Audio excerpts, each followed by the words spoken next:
Hi, my name is Shelby Bandy, and I'm completing my Module 10 for AEP 880 regarding safe schools and really focusing on bullying. Before I get into this, I do want to just say that a lot of the content I'm going to cover might seem like common knowledge, but if it's not being implemented intentionally, it's not going to be as successful. So I might reference that quite often that this kind of seems like common knowledge or duh. But truly, without intentionally doing all of these things, it's not going to be successful. So let's get into it. First things first, here are the three articles that we had to summarize. The first thing was all about principals. So, how can principals best support a safe school? First thing, always start with the child. The child matters. Being able to say your child feels included in your community means a lot, whether that means that you know their identity, you know their culture, and you know where they're coming from. When they feel seen, they're more likely to feel included. Next is about teachers. So when teachers feel trusted to lead the school, they are going to do that. When principals can trust the professionals that they have placed in the school, it's going to be a more successful and trusting school, creating a better community. Next is the actual collaboration of the community. A school is quite literally the center of a community. So when we are able to bring community members into the school and share their values and their cultures, students are most likely going to feel more represented. So they will feel more included, but also we have more stakeholders that are putting in their effort and their love for the school. Next is more about the environment of the classroom and the school. The physical classroom needs to feel warm and inviting. Students should feel like they belong in a classroom. They should know where things are. They should feel like they are able to get around the classroom.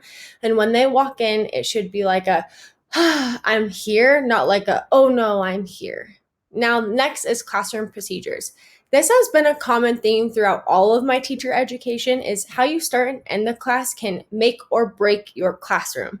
So, starting with routines, if you have a routine to start your day, whether that be analyzing a quote or even sharing good things, the students know their expectation right when they walk into their classroom. And so they feel more comfortable. They have a routine to fall into. They don't have anything unexpected that will take them blindsided. Next is how you end the classroom or end the class. So same idea is if you can send your students out with a positive attitude, whether you have like a mantra you guys state or positive affirmations, then it's going to change the way that they leave your classroom and how they feel leaving your classroom, and they will remember that feeling.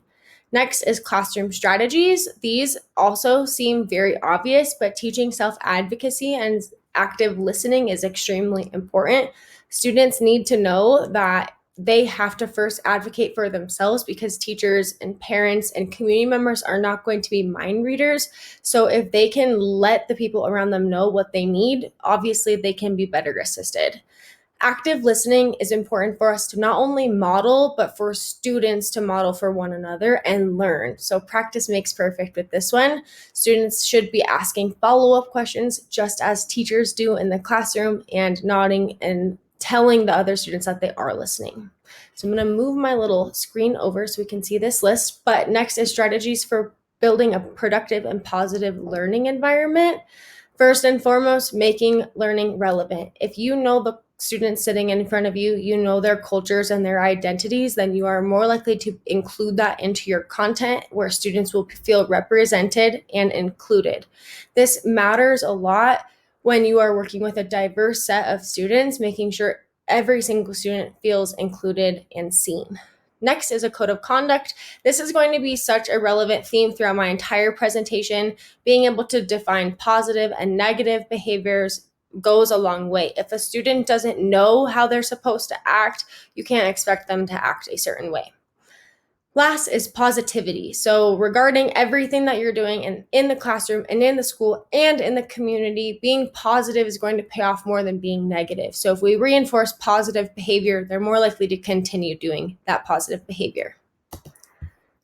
So next I have 4 articles that I personally picked out, and 2 of them are going to be on this page, 2 of them will be on the next page. This page is more qualitative data versus quantitative data. So first, some student bullying and perceptions of power. This is important. The main thing I took away from this is practice what you preach. No matter if you're a Mr., a Mrs., or a doctor, if you are modeling, students are more likely to follow behind you and learn from you. Now, assessing the problem. This is specifically talking about bullying, so we can see where is this problem coming from? How do we solve it? We need to identify the root cause. Now, again, code of conduct. If students understand what the positive behaviors are and negative behaviors are, they are more likely to understand how they are supposed to act. It almost counts as code switching when they come to school, and if their expectations are different than at home, they can code switch into school. They are going to make mistakes though, because they're just little humans. Now, increasing adult supervision while being visible and vigilant matters, but this also matters because if we are there to model the behavior and our reactions, students can learn from that. Using bullying prevention activities. Now, we're talking about bullying prevention a lot, but this is specifically talking about getting groups of students together to work together, to learn about each other, ask each other how to prevent bullying, and that will in the end create a community. So next was hot topics, bullying prevention. This is going to sound so similar to the last one, but they're really important. So create a common goal. In this case, it would be to end bullying. We would need to identify the problem, just like in student bullying and perceptions of power. Answer the who, the what, the when, the where, and the why. Now, this one was new, was being proactive. So having all of these strategies and procedures put into place before something bad happens makes it a lot easier to help students in the situation and help it from happening again. Now, teachers, admin, and stakeholders need to be educated on how to recognize bullying, how to stop bullying, and help the victim or the bully. When this happens, if and when bullying happens, we have to be able to identify it first and see the power struggle, and then work with those students to help correct it. Now, here's more quantitative data. So bullying prevention, here are some power imbalances. So 56% of students said that it's going to come from a peer influence. 50% said that being popular or not being popular creates bullying. The physical power, so I think this feels like more of a retro type of bullying, is actual physical power over students. That has gone down. So it's 30% and then 31%, which is interesting because that's talking about socioeconomic status. Going into that, students at private schools, 72% of them feel bullied compared to 55% of public school students when it comes to money. All right. So students bullied because they had less physical power. It happens more in urban areas than suburban areas. And then again, students who were bullied because of money, but this time we're looking at race. It was 34% white students and 24% Black students. Now, bullying prevention and education. This one I actually looked into because I am in Colorado, and this is directly from the CDE. So I'm going to move my little screen over one more time. In 2015, voters approved Proposition BB, which allowed School Bullying Prevention and Education Grant Program, BPEG, to be funded through the Marijuana Tax Cash Fund, which, if you did not know, marijuana is legal in most counties in Colorado for recreational use. Now, there is a large tax on it, just like tobacco and alcohol, and this allowed it to be used for bullying prevention. So, nearly $2 million is guaranteed to schools across the state to help reduce bullying, and it actually has worked. So investing our resources into this has worked. 12% down reported being a target. So from before this was happening, so 2014, 12% less students feel like they are a victim of bullying, and then 8%. Oh, sorry, I got those mixed up. 12% reported being a target, so actually not being bullied, and then 8% were actually being bullied. Sorry about that. Okay, so I'm gonna move my screen one more time.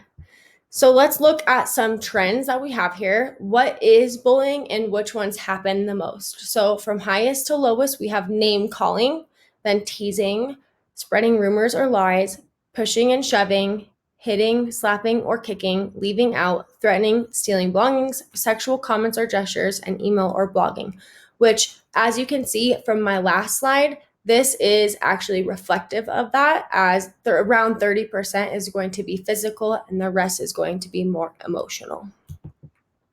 Now, where does bullying take place? This is the one slide that did catch me off guard, or the facts that caught me off guard. I was surprised to learn the majority of bullying, or the most amount of bullying, happens in a classroom, although it is pretty evenly divided between the hallway, cafeteria, and the classroom. I was surprised because in most of my research, I found that supervision should help decrease bullying. But in a classroom, there's usually always a teacher there. So I was surprised to find that out versus in gym or PE with larger class numbers, or outside on the playground with less supervision, or the bathroom with zero supervision. So I did find that quite interesting.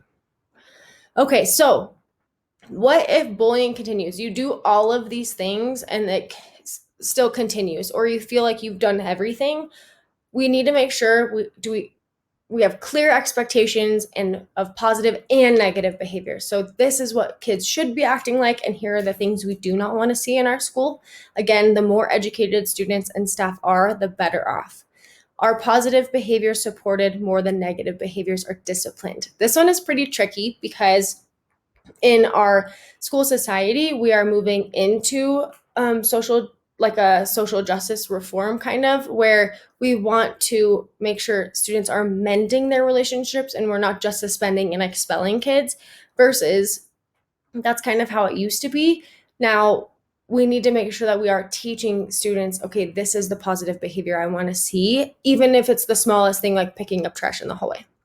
And then, do students feel safe physically and emotionally at school? I think that this is a big one that you could actually survey at your school. And my school actually does that quite often. We do about, I think, almost 5 surveys a year to see how students are feeling in classes and in their school and in their community.